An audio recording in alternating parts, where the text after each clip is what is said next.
جس کو قرآن نے اعلیٰ کہہ دیا ہو، جس کو قرآن نے افضل کہہ دیا ہو، ساری کائنات مل کے اسے دبونا چاہے، پست کرنا چاہے، ہرگز پست نہیں کر سکتی ہے۔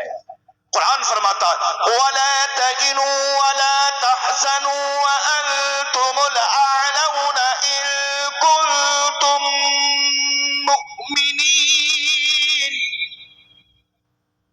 نہ کرو، پریشان نہ ہو، تم ہی افضل ہو، تم ہی اعلیٰ ہو، شرط یہ ہے کہ کامل ایمان والے ہو جاؤ، کامل ایمان والے ہو جاؤ۔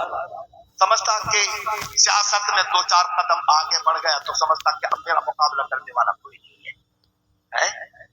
خاندان بڑھاؤ گے سمجھتا کہ اب ہمارا مقابلہ کرنے والا کوئی نہیں، اور اگر قسمت سے اللہ نے 2-4-6 لڑکے دے دیے تو سمجھتا کہ اب تو لاٹھیوں میں دھواں نکلے گا، اب ہمارے سامنے نہیں آئے گا کوئی، اب تو ہماری چلے گی۔ اللہ کی مقدس کتاب بتا تو صحیح کہ یہ اولاد والے کامیاب ہیں، کہ یہ خاندان والے کامیاب ہیں، کیا وہ جشجاؤ حشمت والے کامیاب ہیں، کیا یہ حکومت والے کامیاب ہیں؟ ارے قرآن تو کہتا اگر حکومت کی بنیاد پر کوئی کامیاب ہوتا تو سب سے زیادہ فرعون نمرود کو کامیاب ہونا چاہیے تھا، مال و دولت کے بلبوتے پر کو کامیاب ہوتا قارون کو کامیاب ہونا چاہیے تھا، تخت و تاج کی بنیاد پر کوئی کامیاب ہوتا تو یزید کو کامیاب ہونا چاہیے تھا، لیکن یہ تو وہ لوگ ہیں جن پر اللہ کی بھی لعنت ہے، فرشتوں کی لعنت ہے، تمام انسانوں کی لعنت ہے۔ اللہ کی مقدس کتاب بتا تو صحیح، کہہ لو کامیاب ہے۔ یہ بیٹے والے کامیاب ہیں جنہیں بیٹوں پر ناز ہے، خاندان پہ ناز ہے، اولاد پہ ناز ہے۔ قرآن تو فرماتا یوم لا ينفع مال ولا بنون۔ سبحان اللہ، قیامت میں یہ اولاد، یہ بیٹے ہمارے کام، یہ کام نہیں، لیکن مذاق کر دو وہ مال جس پر زکات فرض تھی، زکات ادا نہ کی، وہ کام نہیں آتا۔ وہ اولاد جس کو علم قرآن، علم حدیث سکھانا فرض تھا لیکن ہم نے نہ سکھایا، وہ اولاد ہمارے کام نہیں آئے گی، وہ اولاد ہمارے کام نہیں آئے گی۔ مگر پروردگار اولاد بھی بڑی پیاری چیز ہے، مال و دولت بھی بڑی قیمتی چیز ہے، پھر کیا چیز ہے جو کامیابی کی منزل تک پہنچائے گی؟ قرآن نے فرمایا إِلَّا مَنْ أَتَى اللَّهَ بِقَلْبٍ سَلِيمٍ۔ سبحان اللہ، سبحان اللہ، سبحان اگر وہ اپنا ایمان سلامتی کے ساتھ اپنے ایمان کی حفاظت کی، دنیا میں بھی اپنے ایمان کی حفاظت کی اور آخرت میں بھی اپنے ایمان کی حفاظت کی، اور کلمہ طیبہ پڑھتے پڑھتے دنیا سے چلا گیا۔ اے لوگوں، قرآن پڑھو، اپنے بچوں کو قرآن سکھاؤ۔ قرآن کے پڑھنے والے کا مقام مرتبہ بہت بلند و بالا ہے۔ اگر یہ حفاظ و قرہ اس سرزمین پر نہ رہیں تو قیامت آ جائے گی، ختم، کچھ باقی نہیں رہے گا، کچھ باقی نہیں رہے گا۔ حضرت انس بن مالک رضی اللہ تعالی عنہ فرماتے ہیں کہ قیامت میں اللہ رب العزت جل وعلا حفاظ و قرہ سے ارشاد فرمائے گا بذریعہ حضرت جبریل امین علیہ الصلوۃ والتسلیم، اللہ ارشاد فرمائے گا فرشتے اعلان کر دو قیامت میں تمام بندوں کی صفیں بنی کھڑی ہے، سب لوگ کھڑے ہیں، سب بس اعلان کر دو جا کر میرے قرآن کی تلاوت کرنے والے، میرے قرآن کو سینوں میں محفوظ کرنے والے، میرے قرآن پر عمل کرنے والے، میرے قرآن کا ادب کرنے والے، تلاوت کرنے والے، ان صفوں سے نکل کر الگ ہو جائیں۔ جب اعلان کیا جائے گا تو حفاظ و قرہ صفوں سے باہر ہو جائے گی، ان کی ایک لمبی صف لگ جائے گی۔ اللہ فرمائے گا پڑھو، قرآن پڑھو، کسی کو یارائے گفتگو نہ ہوگا۔ اتنے میں حضرت داؤد علیہ السلام اپنی مدبری آواز میں اللہ رب العزت جل وعلا کی حمد و ثنا کو بیان کریں گے۔ ادھر حمد و ثنا شروع ہوگی، ادھر تمام حفاظ و قرہ قرآن کی تلاوت کرنا شروع کر دیں گے۔ قرآن کی تلاوت ہوتی رہے گی، ہوتی رہے گی، قرآن کو پڑھا جائے گا۔ اللہ رب العزت اس کو ایسا درجہ عطا فرمائے گا جس نے قرآن کو جتنا سمجھا، جتنا سوچا، جتنا عمل کیا، تدبر و تفکر جس کا جتنا زیادہ ہوا، ویسا ہی درجہ اس کو عطا کیا جائے گا. جب درجہ دیا جائے گا اللہ کی بارگاہ سے حکم ہوگا اے میرے قرآن کی تلاوت کرنے والے قاریوں، میرے قرآن کا پڑھنے والوں، جاؤ میں نے تمہیں جنت دی ہے. اور سنو اس جنت کی بشارت کے ساتھ ساتھ آج تمہیں